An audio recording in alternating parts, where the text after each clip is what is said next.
no plot, and it was deadline time. And the big thing you always need with a new book is a villain. Who's the super villain going to be? So I thought of a name. I said, what about a guy called Diablo? Boy, that sounds devilish.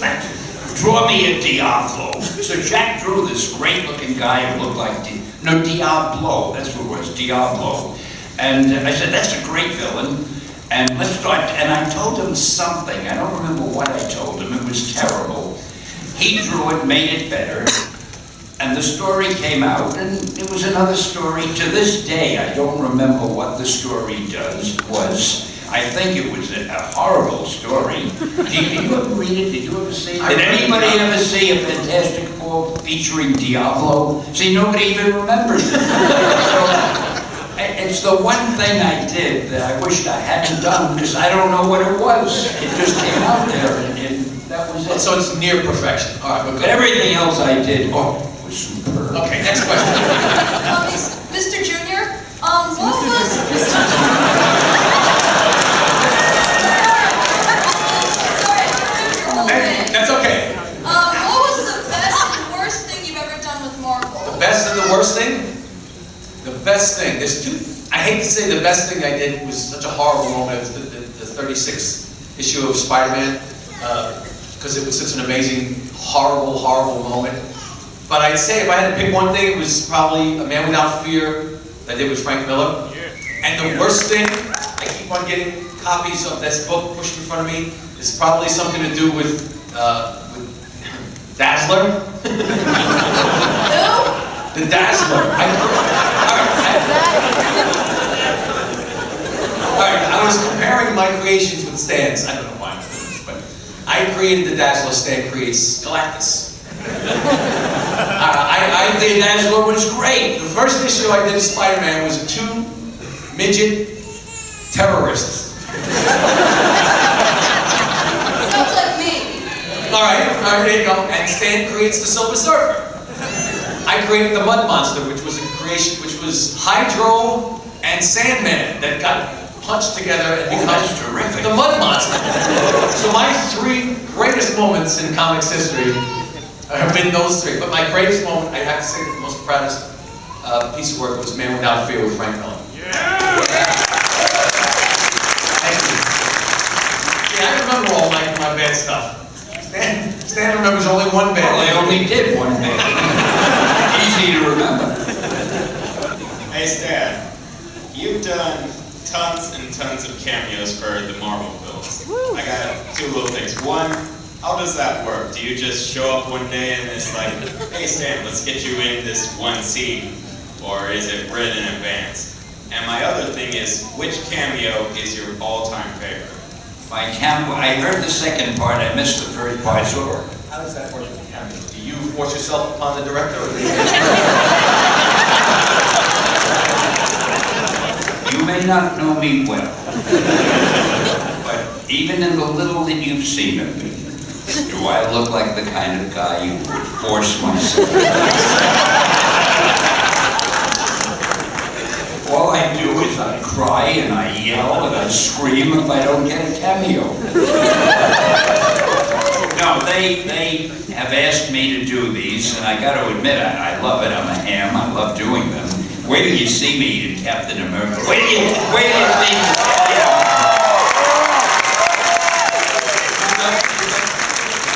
I guarantee the Spider-Man one is the funniest one you will ever see. You mustn't. Oh, and I'll tell you something else. I didn't do one for the X-Men. For some reason, they didn't call me. Maybe it was because they shot most of it out of the country, and I didn't want to travel that far. But the point is, I'm not in it. But I figured out the reason they didn't try to get me. They are so shrewd. They figure without me, it'll sell more tickets, and I'll tell you why. People will go to the movie, and when they come out, they'll say, wait a minute, we didn't see Stan's cameo. We must have missed it. We'll buy another ticket. They're going to sell twice as many tickets. So which one is your favorite? That was the second part of that question. The one that didn't come up yet, the one in Spider-Man. Okay. Where did you see it? Oh, it is so funny. And it wasn't none of these are my idea. They tell me what to do. So there you go. But this one is genius. Can I describe it? Should I tell it? Am I allowed to? But you mustn't tell anybody. If they find out it gets around, they may not give me any more cameos. There's a big battle going on with Spider-Man and the Lizard in a library. I'm the librarian. I'm stamping books. So I'm just stamping books, and I have earphones on, and I'm listening to music. So while I'm stamping the books, I'm going,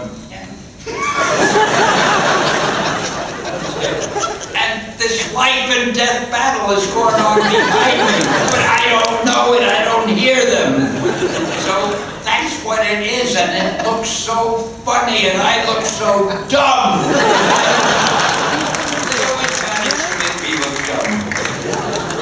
That's it. Excellent question.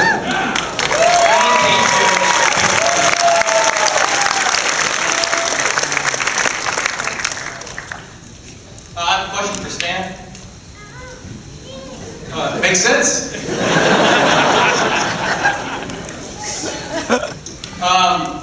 Ever since I was a child, you've been one of my biggest idols. And I remember your favorite what? Idols. One of them? American Idol. Stan will sing for you now. He's an American Idol. And I figured early on that I want to be the next you. I want to be the next Stan Lee and create my version of Marvel. How can I create my Marvel? Do you have any tips on that? How can you create Marvel? How can he be you? Listen, I've got enough competition.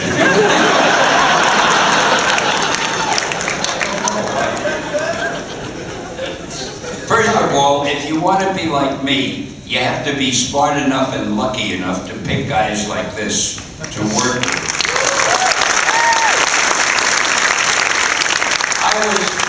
I was reasonably good at what I did, but I promise you, if I didn't have John Romita, Jack Kirby, Steve Ditko, Gene Colan, John Buscema, Gil Kane, and all of them drawing these scripts, I'd be one of the guys outside buying the tickets to come in and listen to other people talk. All I did was a lot of words. These artists like this make those words come alive and make those words look magical. So I'll admit, I think I'm wonderful, but I wouldn't have been that wonderful without the artist. So he has no answer for you, basically. Did that answer the question? Yeah, he has to glean something from that. I don't know what you're going to do. You're going to have to spend 60 or 70 years working out. I don't know how the hell you do it. I don't know if you can follow him, honestly. Oh, you can't follow me. Nobody can follow me. But if you're just one level below, then you're in competition with the rest of the writers in the comics. So you'd be a good company. I'm getting to like you, John. Thank you. Thanks for the question. Gave him a chance to be. Mr. Lee. Mr. Lee. My name is Bruno. I have only 120 questions, so instead I will just take this opportunity to thank you for bringing this fantastic American art form to the public. And watching it explode has been fantastic. You inspired me to be an artist. Thank you, sir. You have to forgive me, as wonderful as I seem to be. One thing I've learned, as you get on in years, your hearing gets bad. I can hear your voice, but I can't make out the words clearly, and it's not your fault, it's me. So what did he say? He's thanking you for everything you've done, and you owe him $100. 120. Thank you, sir. All right, we'll settle up later on. Hi, my name is Shane. First of all, Stan, I'd like to tell you that I've been an admirer of your work since I was about 4 years old. My first introduction was the Spider-Man cartoon from the 60s, and then seeing the Incredible Hulk in prime time. Anyway, on to my question. Loves Spider-Man cartoons in the 60s, and the Hulk cartoons in the 60s. He loved them all. That's the question? No, that was just the preface. And now to my question. Now there seem to be a lot of characters in the Marvel Universe whose first and last names start with the same letter, like Peter Parker, Reed Richards, Bruce Banner, and I was just wondering, was that done on purpose? Why you talk fast?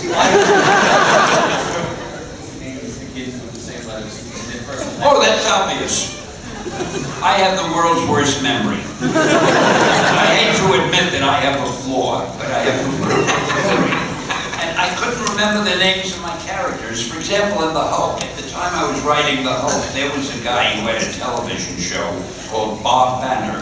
I had called The Hulk Bruce Banner, but sometimes when I'd be writing the script, I'd write Bob Banner. I didn't remember which one he was. And I'd get fan mail. I had to give out 1 million no prizes. Fan mail from people saying, don't you know the name of your own character? It's Bruce. So I figured I'm going to give every character, if I can, the same letter for his first name as his last name. So if I remember one name, it gives me a clue to what the other name began with. And that's why I did it. Reed Richards, and on and on. Actually, before we go on to the next question, when they did the series in the 70s or the 70s, with Bill Bixby, Great series. they named him David Banner, correct? Instead of Bruce. There was a rumor that the name Bruce, and I swear this is a quality rumor, And it's the name true. Bruce was too effeminate.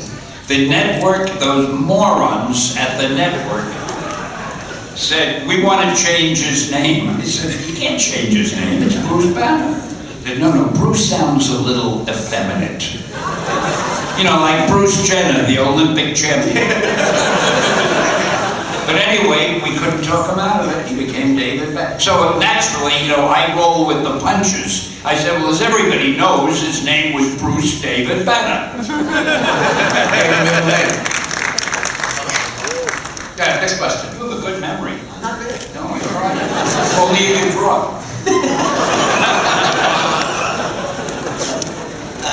Stan, if you were still writing comics... Why am I getting all the questions? I have no idea. This man is a fount of information. Okay, this one's for both All of right. you. How about that? Excellent, way to go. Good cover. If you were still writing comics and you had to write a fight between like the Hulk and Juggernaut, who do you think would win? Now I'm going to give you the most profound answer. Anytime you want to know who would win a fight between the Hulk and Galactus or Spider-Man and the Human Torch or anything, the correct answer is it depends on who's writing the story and who he wants to win, he or she. Because the writer is like God. The writer can kill a character, bring the character back to life. The writer can do anything. All right, I have an answer for you. The Juggernaut does not increase in strength. The Hulk's strength increases depending on how pissed off he is. Increases exponentially. So there's your answer. There's your answer. You're the first guy I ever heard take a question like that seriously. No, See, you got it from the fountainhead. I'm amazed I got an ovation for that answer. That's an amazing. Hi, I want to open with a point about the Bruce Banner David He wants Banner to thing. talk about the Bruce Banner Oh, all right. conversation. What about Bruce Wayne? I mean, We have no idea. Batman series in the 60s. They didn't question Bruce Wayne. Batman. Well, question. Because DC Comics was owned by Warner Brothers, and nobody questions Warner Brothers. Oh, I gotta tell you a funny thing about this. Is so funny. I don't know if I ever told you this. In the beginning, after we started the Fantastic Four and the X-Men and the Hulk, and the books really sold well, and we realized we were onto something, the name of our company was Atlas Publications. And I said to my publisher, we ought to change our name, because we're not doing the same kind of stuff anymore. We have a new audience. So he said, okay, come up with a new name. And I came up with Marvel. I like the word Marvel, because I've always liked advertising and slogans. And with Marvel, you could say things like, make mine Marvel. Marvel marches on. Welcome to the Marvel Age of Comics. It's a great name. DC, which was then called National Comics, they were always copying us, and they said, well, Marvel changed their name, let's change our name.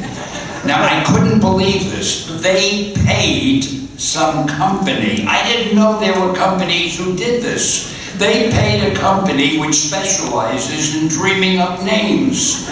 They paid a lot of money and said, give us a name that's as good or better than Marvel.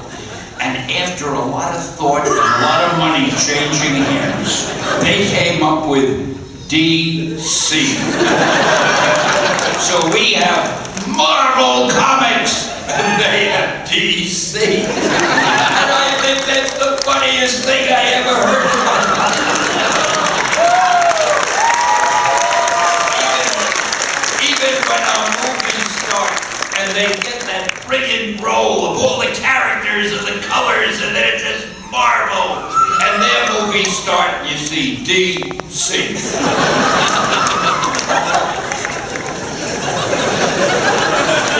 Don't tell anybody, though. I don't want to say. No, we won't tell anybody. Yes, next question, please. Why do the most successful superheroes tend to be orphans? Orphan? Hey, I heard that! Why do the most successful superheroes tend to be? My hearing is coming back!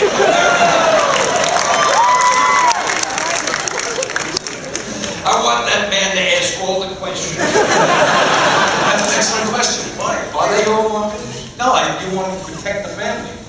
Right? You didn't want anybody to have that leverage against them. No, I'm trying to think if they are all orphans. Well, Peter Parker was an orphan because his parents were murdered. We never discussed who the parents were of a lot of the other characters, now that I think. So which ones were orphans? Peter Parker's parents were murdered. All right. The Fantastic Four, I don't know who their parents were. I think that I never would have. Then it's been established along the way their parents were either dead or lost in another universe. But you never established it because subsequent writers would delve into the history of the characters and create that. Yeah, and I hated that. I would have wanted to do that, but all right. Like Spider-Man, Superman, Batman, or even Captain America, his parents were referred to as having been dead. All right, but that's not that they were You given up never in knew birth. who Captain America's parents were. Steve Rogers, you never knew, or have they established that too? Not that I remember, no. No, okay. But Peter Parker's parents were murdered. The story was done after you were off the character. No, Peter Parker's parents had to be murdered so that I could give him his aunt to live with. And I wanted him to be an orphan. I wanted Peter Parker to have a really tough life. I guess I was not in a good mood. But I never paid much attention. I don't know who did. Well, wait, Daredevil's father was killed. That was part of his origin. Iron Man, we never discussed his parents, but I assume his father must have been wealthy too. And Dr. Strange, God knows. Bruce Banner's parents, we don't know anything about them. Maybe his father was gay, we don't know. You see, that question that was just asked, to you it's an innocent, casual question. That may cause this man to go back to the bullpen and start rethinking all the origins of the... You may have started a whole new series of comic books. Heroes' Origin. You won't make a penny for it if you're not generous. Super orphanage. Next question. Hi there. Hi. Both of you. Actually, Stan, obviously, big fan of your work, as everybody, as the whole nation. Good. John, love your work, specifically in Straczynski's Spider-Man and Millar's Wolverine. Just for both of you, how do you guys feel about the direction Marvel's taking as far as like continuity, variations on different, like there's 12 variations of Avengers, like 6 different variations of Spider-Man. Do you guys feel like maybe y'all should tone it down, maybe bring it back to the old school ways of just having a few books and main characters being the core? I actually have a question based on your question. What's that? I understand.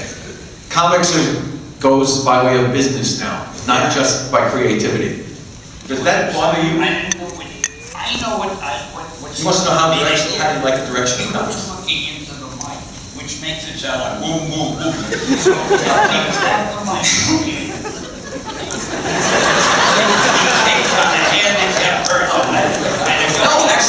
the back is saying, don't ever curse at Stan. What do you think the direction of comics is taking? How do you like the direction that comics is taking? And I'm saying that based on business now, as opposed to creativity, because it's a business. Well, it's always been a business, but now it's a big business. And I'll be honest with you, I don't know the direction comics are taking because I really don't have time to read the books. I have not been following. And in our office, we get the books that are sent to us, and my assistant just occasionally will put a few covers on my desk because he thinks they look interesting and I ought to see them. So I have a rough idea what the covers look like. I have not read a comic book in quite a while. I don't have the time. So I don't know the direction, but I'll tell you this, as long as the big movies keep coming out, comic books are an incredibly big business. And now, screenwriters, novelists, playwrights, they all want to write comics because they're all thinking, if I do a good comic and 20th Century Fox or Warner Brothers or Sony likes the book, they may make a movie out of it. So suddenly comics have become the basis for, like your book. Your, what was it? Kick-Ass. He does this innocuous little nothing comic book, Kick-Ass. Suddenly it becomes a big movie and now they're probably planning a sequel. So that's what comics have come to. It's a big business. And by the way, I think I got complimented at something. I remember that. Congratulations. I thought Kick-Ass was clever as hell. I actually got a cameo in Kick-Ass. I didn't get a cameo, but I still like it. I actually got a cameo in Kick-Ass, and it edited me out. And the reason was that I didn't look authentic enough. I'm supposed to be about a bunch of mobsters in New York City, and I didn't look authentic enough. When John first introduced me to him as his son, the first thing I said to John, he doesn't look authentic enough. I didn't have my nose broken at that point. It was straight. My nose was straight when I met you first. Next question, and then she can ask the question if you want. Yes? Actually, she wants to introduce a dance that she... A dance? Right here. All right.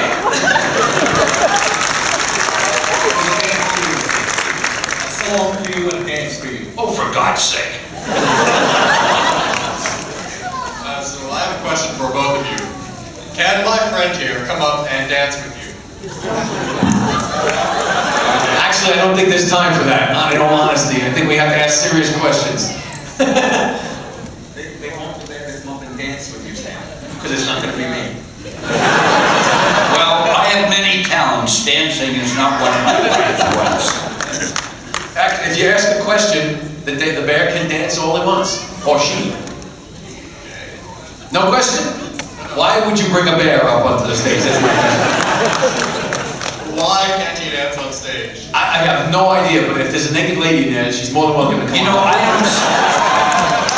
don't see that well either. Is there a bear up there? Should I start getting the hell out of here? We actually only have a few minutes left. I think we should just stick to questions. Okay, so do you have any superheroes that you have based on another superhero from a different company? Have you ever created Have you ever got something derivative of another existing character from another company? Have you ever ripped anybody off? Not often. No, I'll tell you the one thing I ripped off. Two things I ripped off, and I'll be honest with you. There had been a character, I believe, called Daredevil many, many years ago. And it appeared for a while, and then they dropped it. And I loved the name. So when I came, and it was totally different than our Daredevil, but I liked the name, and since it was available, I called our character Daredevil. The other thing that I was influenced by, that years ago there had been a character called the Heap. It was sort of like Swamp Thing, I think. Just a big, heapy thing, I don't know what the hell it was. But I liked the word the Heap, and when I was looking for a name for the Hulk, I thought I liked the Hulk because it sounded a little like the Heap. But I never was influenced really by any stories or anything, usually because I never had time to read the other stories. I was too busy writing. So there you go. Okay. Sorry there, I apologize. Nothing Well, but. there is a bear. Next What are question. you advertising? Yes, sir, this is for Stan. There's probably a book called Bear Comics. We don't know about it, and he's promoting it. What question for you? Yes, sir, I grew up with all the wonderful Spider-Man and all your characters in the 60s. And the one thing that appealed to me as a kid and a teenager was Peter Parker had the same problems I had as a teenager. Did you realize at the time you were sort of dispensing therapy? I heard everything except did I realize at the time what? For teenagers. Oh, I've always done that. Even the way I'm addressing you today, you don't realize it. You're all going to profit by this. It's going to make better people of you. No, all I wanted to do with Peter Parker, I've always hated teenage sidekicks. And I was having an argument with a publisher. He said, teenagers can only be sidekicks. Every character ought to have a teenage sidekick, because teenagers read the books and they like to read about a character like themselves and on and on. And one day I said, why can't a teenager be the hero? And he said, dummy, I just told you they're sidekicks. So I decided I would make a teenager the hero. And just for fun, I thought, why not give him the same problems that most teenagers have? Never enough money, he's not that successful with girls, on and on. And I don't know if you've heard this story before. I told it quite often in different places, but I went back to my publisher and I said, look, I want to do this story about a teenager who's got a lot of problems, and I want to call him Spider-Man, because I had gotten that idea. Well, my publisher looked at me like I was from another planet. He said, dummy, haven't I told you a teenager can only be a sidekick? A hero cannot have all those problems. I mean, don't you know what a superhero is? And you can't call him Spider-Man because people hate spiders. So you got 3 strikes against you. And that's why I had to bring out that book in, was it Amazing Fantasy? We had a book called Amazing Fantasy that we were going to kill. It wasn't selling well. Well, when you put out the last issue of a book you're about to kill, nobody cares what you put in it, because it's the last issue. So I featured Spider-Man on the cover. I got Ditko to do it. And I put it out just to get it out of my system. And the book sold so well that my publisher came into me later when he got the sales figures, and he said, Stan, you remember that character Spider-Man that you and I liked so much? Why don't you do it as a series? And that's how it happened. It probably didn't answer your question, but it reminded me of that's a great story. Mr. Lee, will you ever bring back your show, Who Wants to Be a Superhero? Hurry, please, sir. Now, if ever a show bombed, they had a good idea there, but they didn't do it well. It didn't do well, but on the History Channel, they have a show called Stan Lee's Superhumans. Believe it or not, it's a big hit. They didn't think it would do as well in the first season, so they did, I don't know, 8 or so episodes, and it got such big ratings. They're shooting a new season now with about 30 episodes, I don't know. I know it's a lot because they're keeping me busy. I have to be in all of them, and I don't have time, but it's fun. So it's the History Channel who wants, Stan Lee's Superhumans, and when it comes out again, don't miss it. You'll see me making a fool of myself as usual, talking to people in the show.